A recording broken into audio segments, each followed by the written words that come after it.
So I want to make a reaction video of Sheikh Imran Hosein, his recent comment about the US defeat in Afghanistan, and inshallah we will talk more actually a few of his other comments that he also made in the same video. So inshallah stay tuned. If you're new to the channel, you can consider subscribing because I talk about the end of time a lot in this channel. In fact, we talk only about this topic on this channel. So let's take a look at this one, but before I play the video, I want to let you know a few things that I have noticed. Number one is that Imran Hosein, his statement about the Afghan and the US defeat was a little bit convoluted, okay, to say the least. And the reason for that is because one hand he said that Afghanistan will become a role model for the rest of the world at one point. At the same time, he said that these people, they do not know how to study the Quran. I find this to be convoluted, and the reason for that is because of this kind of a statement. On one hand, you have accusing the Afghan people, that they do not know how to study the Quran. On the other hand, you also have a statement like they will be the role model and that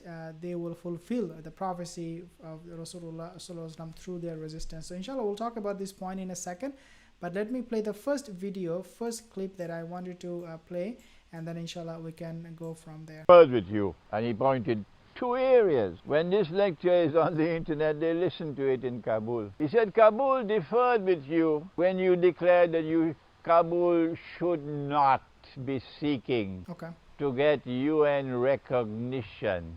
Okay, so basically in this, he said that Kabul means Afghan or Taliban. They should not be going with the UN. Instead, they should implement Sharia law. They should have Quran as their law, and they should completely ignore the fact that this world, the world community are united. They are meeting at UN. They should completely ignore that. Now, the problem with that, dear sisters, is that Rasulullah Sallallahu Alaihi Wasallam, you have to look back at the life of Rasulullah Sallallahu Alaihi Wasallam. He was not someone like that. I disagree with Imran Hosein because when the Prophet Sallallahu Alaihi Wasallam, he came to Medina, he allied with the Yahudi.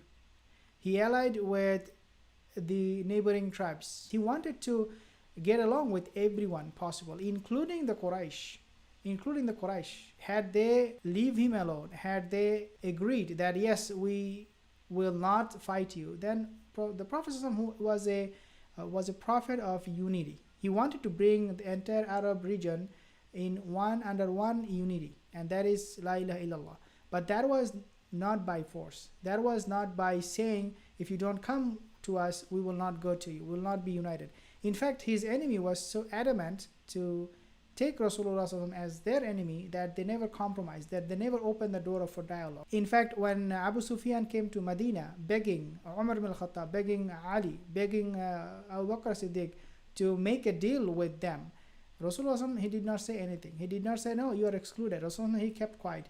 And the next thing they know was that Rasulullah was entering into Mecca. In other words, Rasulullah, he never had any plan of what the Western media, especially the Orientalists, will say, that he had a prone to violence. That was never the case. The message was simple: you accept it or you reject it, that's up to you. We are not going to force our belief on you, but we want to be united. We want to live in peace. You follow your religion, I follow my religion. Lakum dinukum waliya din. At the same time, the hukum of Allah should be established on earth.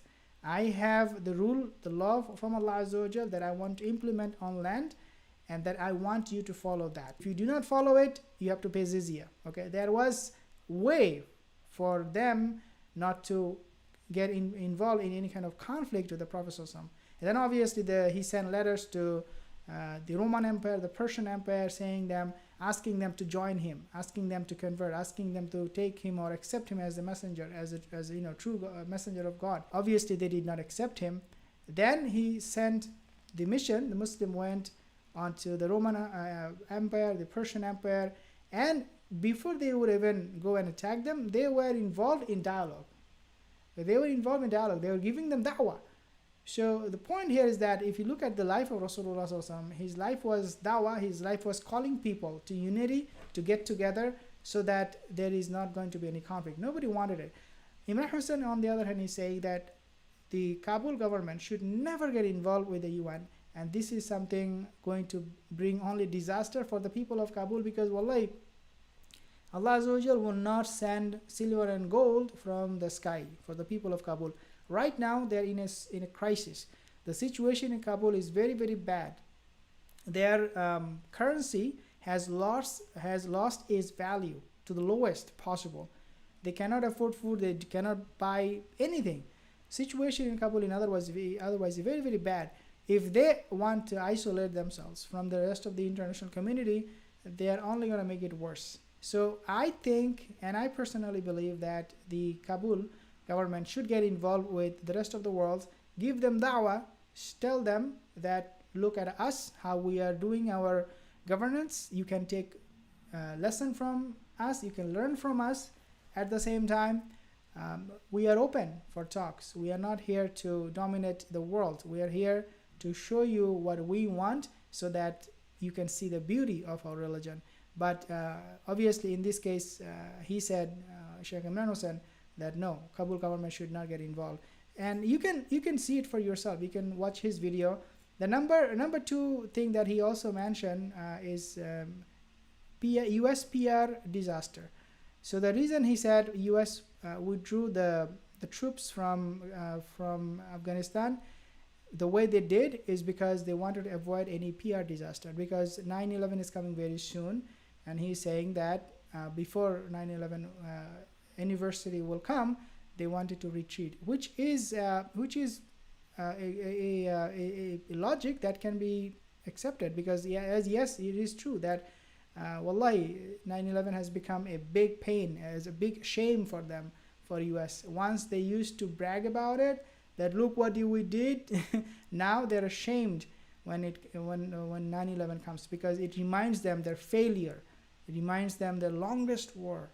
It reminds them all the, it brings all the bad memories, nightmares they had, the money they spent. So in this case, obviously, I do agree with Imran Hosein. Let's take a listen at what he said. And the reason why United States has to leave now is because they are scared of a public relations disaster. Because on the 11th of September, it will be 20 years since they invaded Afghanistan. Okay, so yes, I agree with that this is going to be a disaster. They do not want to remember that shame anymore. Now, number 3 point he also mentioned is Afghan resistance is validating prophecy. And this is something I have said many times before. I have quoted from the hadith where I talked about the bravery, the huspa, the word that they use in Greek, I believe, chutzpah, where they have a bunch of people, a group of people who are very courageous, who are very warrior type, and they are going to be someone who would give victory to the religion of Allah. And he also mentioned the same thing. So let's take a listen. The whole of Afghanistan, the east of Iran, and the north of Afghanistan, that whole area is ancient Khorasan. And when the Prophet said, alayhi salatu wasalam, that an army will come from Khorasan, and no one will be able to stop it until it reaches Jerusalem. Answer: Afghanistan is the heart of Khorasan. So in other words, he is indirectly referring. And if the Islamic resistance in Afghanistan has been successful in resisting American occupation of the country to such an extent that the United States is now withdrawing, the evidence can no longer be disputed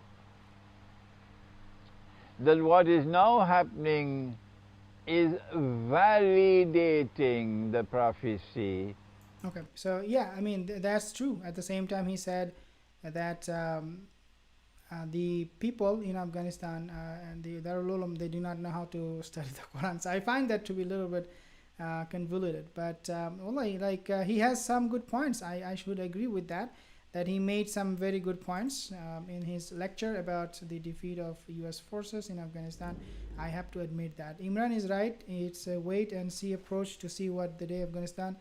Islami, I have few comments here. Chakura, assalamu alaikum, alaikum assalam. Saif, is Imam Ali's graveyard genuinely in Afghanistan? Ali ibn Abi Talib, his graveyard, we do not know where he was buried. Islami, Taliban declared Sharia law yesterday. I'm not Muslim, so I don't understand what is this. Islami. Sharia law basically means following Islamic law. Assalamu alaikum, MNH. Wa alaikum assalam, Saif. Shukr to Koyota. Assalamu alaikum, Muhammad Asif. Taliban relate to Imam Mahdi arrival. These are all connected, dear brother Muhammad Asif. These are all related. Islami, no, but we don't know. Time will tell us. Ron, brother Ron, it will not be a bright day for the once they reach Jerusalem. I guarantee you that. Isa alayhi salam is a prophet of Allah. Allah will, okay. And then Alifa Khan, brother, ban this safe register. Look at his comments. Okay, so inshallah, jazakallah khair for tuning in. I really appreciate your time, your comments. If you have more comments, if you have any question, inshallah, you can email me. I have my email address down below. Also, you can leave a comment in the comment section, and inshallah, I'll see you soon again. Assalamu alaikum wa rahmatullahi wa barakatuh.